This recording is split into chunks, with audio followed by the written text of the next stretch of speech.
Hi friends, మన ఛానల్లో మృదువుగా నోట్లో వేసుకుంటే కరిగిపోయేలా ఉండే రవ్వ కేసరిని చాలా రుచికరంగా మరియు సులభంగా ఎలా చేయాలో చూద్దామండి. రవ్వ కేసరి చేయడానికి ముందుగా స్టవ్ ఆన్ చేసుకొని ఒక కడాయిలో ఒక 2 టీ స్పూన్ల వరకు నెయ్యిని వేసుకొని వేడి చేసుకోవాలి.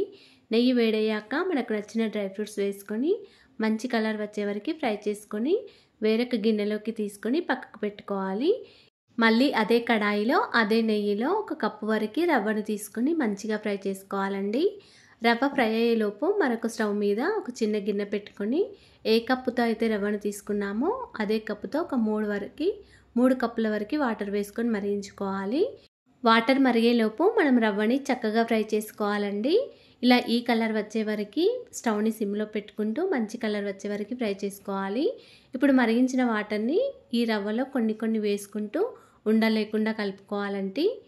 వాటర్ మొత్తం ఒకేసారి కాకుండా కొన్ని వాటర్ వేసుకుంటూ కలుపుకుంటూ ఉండాలి. ఇలా రవ్వ అనేది ఒక 2 మినిట్స్ తర్వాత ఈ కన్సిస్టెన్సీ వస్తుందండి. ఇప్పుడు దీనిలో ఏ కప్పుతో అయితే రవ్వను తీసుకున్నామో అదే కప్పుతో ఒక కప్పు వరకు చక్కెరను వేసుకొని బాగా కలుపుకోండి. మీరు కావాలనుకుంటే ఇంకా కొంచెం పావు కప్పు వరకు ఎక్కువైనా తీసుకోవచ్చు. చక్కెర వేసే కొద్దీ ఈ రవ్వ అనేది కొంచెం సాఫ్ట్గా అయిపోతుందండి. తర్వాత దీనిలో ఒక టీ స్పూన్ వరకు నెయ్యిని వేసుకోవాలి. మనం ఫ్రై చేసుకున్న డ్రై ఫ్రూట్స్ని కూడా వేసుకుని ఒకసారి బాగా కలుపుకోవాలి. అంతేనండి, రవ్వ కేసరి రెడీ అయిపోయింది. Thanks for watching.